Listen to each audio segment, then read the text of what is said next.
All right, let's look at part 2, understanding reading, 2 theoretical perspectives, questions to think about. What is reading? How does the brain recognize words during reading? What do struggling readers need to become better at recognizing words while reading? And why are diphthongs and trigraphs so gosh darn very important? Think about these questions. Let's look at the bottom-up theory of reading. The phonological processing model is based on the bottom-up theory of reading. According to this theory, reading is merely sounding out words on the page. This is called the simple view of reading, or the phonological processing model. And a model is a construct that explains or demonstrates how something works. Theoretical models are based on theories. Again, according to this model, reading is sounding out words. Ma, ah, pa, I'm reading. Here, reading is thought to involve 4 sub-processes: perceiving the words and letters on the page, putting sounds to all the letters in each word, putting the individual sounds together to identify words, and putting the words together to create ideas. This is all thought to happen in the microseconds available to us as our eyes pounce upon each individual word. Poof! Magic! Reading happens. This is thought to create a form of speech in the head with which the reader listens during reading. According to the phonological processing model, reading is sounding out words. Proficient readers are able to sound out words automatically and fluently, so the speech in the head is uninterrupted. They just sit back and listen. According to this model, struggling readers have sounding out words deficits. To move from struggling to proficient, we just need to apply a bit more sounding out word instruction, or so it is thought. Now, according to the phonological processing model, during the act of reading, information flows one way from the page to the relay station in the brain called the thalamus, and up to the top, which is the cortex. Hence the name bottom-up theory of reading. As stated earlier, struggling readers, according to this model, have sounding out word deficits. So, we give them a whole bunch of sounding out word instruction, along with lots and lots of drill and practice sounding out words in isolation and on worksheets, and we think the problem is solved. The goal of sounding out word instruction is to create good sounder-outers. The thinking is that if students were good sounder-outers, all their reading problems would vanish. But this is not the case. What usually happens is struggling readers may get marginally better at sounding out isolated words in the short term. But when this is the sole focus of reading instruction, there's little transfer of these skills to authentic reading situations. And in the long term, there's no noticeable improvement in students' ability to create meaning with print during authentic reading situations. And in the meantime, children are deprived of the joy of reading and talking about good books. They're exposed to fewer words and concepts, and they fall behind in developing an implicit understanding of the sound and structure of written language. The phonological processing model of reading does more to help us understand the reading process than to understand it. And this sounding out word model is limited because it does not account for a wide array of data, including 4 facts. Number 1, proficient readers look at only 60% of the words on the page. Of these fixated words, our eyes usually stop on only one or two letters. And since we can perceive only those things upon which our eyes fixate, it's clear that our brain fills in the blanks to create meaning during the reading process. This indicates that readers are using much more than words and letters on the page to create meaning. Second, proficient readers often insert words that are semantically or syntactically correct. Again, this is called a miscue. This points to the fact that information besides what's on the page is being used to construct meaning. Meaning is retained. That's semantically correct, syntactically correct, a noun for a noun. Third, more information is flowing down from the cortex than up from the thalamus. We take in data from our senses, in this case our eyes. It goes to the relay station in the brain, the thalamus. From there it's sent to various parts of the cortex, but brain imaging research shows that during the act of reading, almost 10 times more information is flowing from the cortex down than from the thalamus up. This demonstrates that what's in the head is being used along with text clues to create meaning. And fourth, and finally, information from the cortex is used to direct the eyes during the act of reading. In other words, higher level cognitive processes drive or mediate lower level letter and word recognition processes. Now, before we go on to the other theoretical models, a bit about phonics instruction and research-based programs. I am not against phonics instruction. I don't want you to get that idea. As a matter of fact, I'm highly in favor of it. It's not the what of phonics instruction that is at issue here. It's the how and the how much of phonics instruction that we need to consider. Phonics instruction is teaching letter-sound associations. The reader sees a letter and is able to associate it with a certain sound. A sound within a word is called a phoneme. There are approximately 200 phonemes in all human languages. There are 44 phonemes in our English language. There are 26 letters in our alphabet. This means our alphabet is 18 letters short. Rather than invent 18 new letters, somebody decided that we should put existing letters together in exciting new combinations. Brilliant. So we have diphthongs and murmur diphthongs and digraphs, trigraphs, the schwa sound, R-controlled vowels, vowel blends, CVC patterns, CVCV patterns, one letter making another say its name, and of course we have exceptions. Of course we have exceptions. Now, one important thing to mention about the science of reading before I move on. Whenever a particular program or method makes a claim that it's research-based, or when someone says that research proves that something is effective, you must always ask, effective for who? For what purpose? Under what circumstances? How much and for how long? Just saying that something is research-based doesn't mean that it is. It doesn't mean the research was very good. And it doesn't mean that a valid question was asked, and it doesn't mean that the data were correctly collected, measured, or interpreted.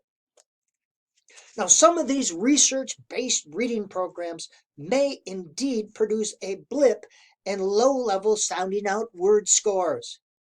But a blip in sounding out word scores does not mean that a student is better able to create meaning with print. These blips often do not transfer into real life reading situations. What this blip usually means is that you taught something, you measured that something you taught, and you found more of something after you taught it. Imagine that. That's like saying I sprinkled sand on the floor, and afterwards I found there was more sand on the floor. But sand on the floor only means there's sand on the floor. The sand has nothing to do with the dirty dishes in the sink. So 3 questions to always ask. As a result of this holy blip, are students better able to create meaning with print? And that's what reading is. It's a meaning-making endeavor, not a sounding out word endeavor. Does the research-based blip-making reading program improve students' ability to comprehend and make sense of what they're reading? Over time, is the blip-making program more effective than reading and talking about good books, or writing and sharing stories, or learning skills in authentic contexts? And that's the question. Any exposure to print is helpful. Even blip-making programs have some impact. But the question always comes back to this. Is blip-making more impactful than meaning-making? That's the question, and I would say absolutely not. And third, do blips help children fall in love with books? So let's take a look now at the neurocognitive model of reading. This model accounts for the 4 unaccounted for facts. This theoretical model of reading is based on the interactive theory of reading. According to the interactive theory of reading, reading is creating meaning with print. During the act of reading, what's in the head interacts with what's on the page to create meaning. Hence the name interactive theory. And according to this model, reading is not sounding out words. As I've said, it's creating meaning with print. Again, readers use what's in their head to make sense of what's on the page. Reading is creating meaning with print. As we are reading, we use the knowledge stored in our cortex to constantly reach out and micro-predict the words in the sentences we're reading. This is called recognizing words. These micro-predictions enable our brain to work more efficiently. Our brain uses 3 cueing systems to make these micro-predictions to recognize words during the act of reading: semantic, syntactic, and phonological or graphophonological or graphophonetic. Let's take a look at each of them. The semantic first. The semantic cueing system is the most efficient of the 3 in terms of speed and space required in working memory. Semantics refers to meaning. As you read, you use context and background knowledge to recognize words and figure out what the next word might be. And you're doing it right now as you read the PowerPoints and listen to my voice. This is the semantic cueing system. For example, in the sentence below, there are several possible words that would make sense: a pail, a lake, the ocean, water, birds fly in the sky, fish swim in. Most of us would know what that is. Fish swim in what? Most of us would not need the letters. Fish swim in water. The monkey ate a banana. She fell down the hill. That is the semantic cueing system. The semantic. Now, the syntactic cueing system has to do with grammatical structure of our language, the grammatical structure. As your brain reads, you also use your knowledge of grammar and sentence structure, word order, tense, to recognize words. This is the second most efficient cueing system, and I'll demonstrate this in a bit. But syntax, grammar, word order, sense, tense, plurality. She blanked down the hill. We know that's a verb. Fish blank. We know that's a verb. The blank Something sat, a noun. The dog blank did something, verb, on the carpet. Most syntax is learned implicitly. And the phonetic or phonological cueing system uses letter sounds to predict what the next word might be. Of the three cueing systems, this one is the least efficient. Why? Because it focuses on individual letters and letter patterns instead of words and ideas. Working memory has a very limited capacity. It can hold about 7 bits of information for about 15 seconds before it begins to fade. It can hold a few letters, a few words, or a few ideas. And since ideas contain far more information than individual letters, it's more efficient to focus on ideas or meaning than individual letters. Proof of the three cueing systems. As you're reading, so do you really do this as you're sounding out words? St, st, st, sta, stam. Oh yes, it's stam. Stamp. Oh yes, the word is stamp. Stampy. Word is stampy. Oh, stamped. Yes, the word is stamp. Stampede. Do you really go through all of that in the microseconds available as you see this word in print in a sentence? We see instead the word holistically within the context of the sentence. The buffalo started to stampede. Now, since most people associate buffaloes and stampede, buffaloes acts as a primer. Most of us need to just lightly dance upon the word stampede. Notice how your eyes different in how they travel. The buffalo started to stampede. We go back and forth. We just lightly jump on the word. Why is that? Semantics and syntax. Still don't believe me? More proof. The following 110 words, paragraph. Read this as quickly as you can, and I'll pause and let you do this silently.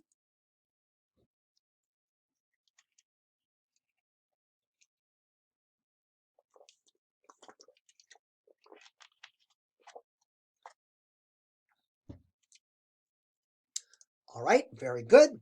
Now I'm going to ask you to read the same 110 words a second time. Here they go. Most of you are going, what? Away drove and car, his in jumped, could he? What? These are the same 110 words. What was different? Was your reading rate the same? Did you go smoothly from word to word? The first passage makes sense. The second passage contains the exact same words, but they're presented backwards. Here you're deprived of both semantic and syntactic clues. Now, if reading was simply sounding out words, and if the three cueing systems was nonsense, your rate, accuracy, and fluency, and your eye movement would have been the same with both paragraphs, but they were not.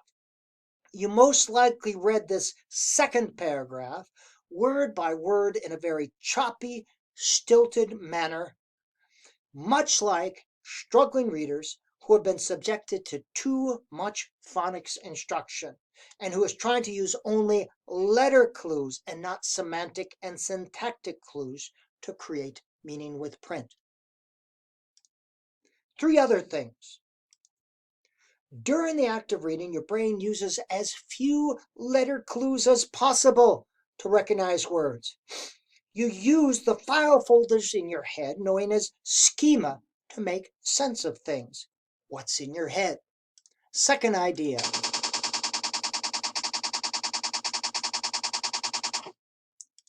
That would take too long.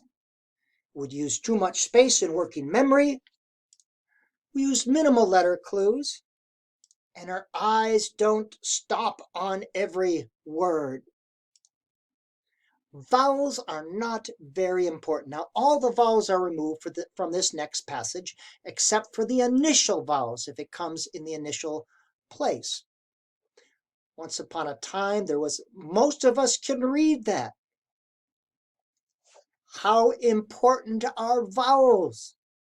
He turned back into a prince. They lived happily ever after. Vowels are not very important. Now, can anyone read the following sentence in which all the consonants are removed? And I'm going to give you a hint. It's about a bear in the woods.